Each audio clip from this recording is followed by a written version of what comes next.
નમસ્કાર મિત્રો, સ્વાગત છે બધા મિત્રોનો અમારી યુટ્યુબ ચેનલમાં। તો મિત્રો, જૂનાગઢ વર્ષા વિજ્ઞાન મંડળના સભ્ય એવા રમણીકભાઈ વામજા દ્વારા હોળીની ઝાડને લઈને આગામી ચોમાસા બાબતે મહત્વપૂર્ણ આગાહી આપવામાં આવી છે। તો આવનારું વર્ષ કેવું રહેશે, કેટલા ઇંચ સુધીનો વરસાદ કયા વિસ્તારમાં જોવા મળશે તે વિશેની માહિતી તેમના દ્વારા જણાવવામાં આવી છે। તો સંપૂર્ણ માહિતી આ વિડીયોમાં જોઈએ તે પહેલાં જે પણ મિત્રો નવા છે તે ચેનલને સબસ્ક્રાઈબ કરી દેજો।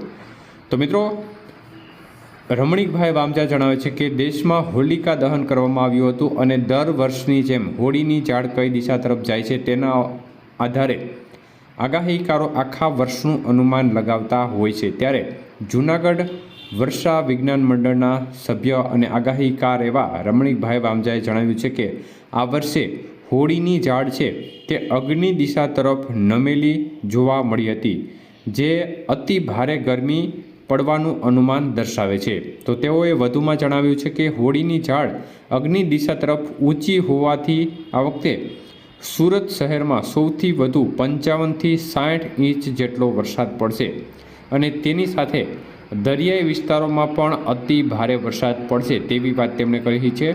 સાથે મે મહિનામાં 18 મેથી 22મી મે સુધીમાં કૃતિકા નક્ષત્રમાં સાથે રોહિણી નક્ષત્રના લીધે વાવાઝોડું આવશે તેવી વાત પણ કરી છે। એટલે કે 18મી મે અને 22મી મેમાં વાવાઝોડાના સંકેત તેમણે સૂચવ્યા છે। જોકે આ વર્ષે ખેડૂતો માટે સારું રહેશે, પરંતુ ભાદરવા સુદ અનુરાધા નક્ષત્રમાં ભારે વરસાદ પડશે। ગરમીના લીધે પાકને નુકસાન થશે। ખાસ કરીને આવતા વર્ષ ખેડૂતો માટે એક પ્રકારે પાકમાં નુકસાનકારક સાબિત થઈ શકે છે। કૃતિકા નક્ષત્રને લીધે પ્રથમ નોરતા સુધીમાં વેપારીઓમાં મંદીનો માહોલ જોવા મળશે તેવી વાત પણ કહી છે। અને વધુમાં તેમણે જણાવ્યું છે કે તેઓ જણાવતા કહે છે કે આ વર્ષે હોળીની ઝાડ સાથે આગામી ઓગસ્ટ મહિનામાં ચંદ્રગ્રહણ અને સૂર્યગ્રહણ છે, જેના પરિણામે યુદ્ધના ભણકારા વાગશે।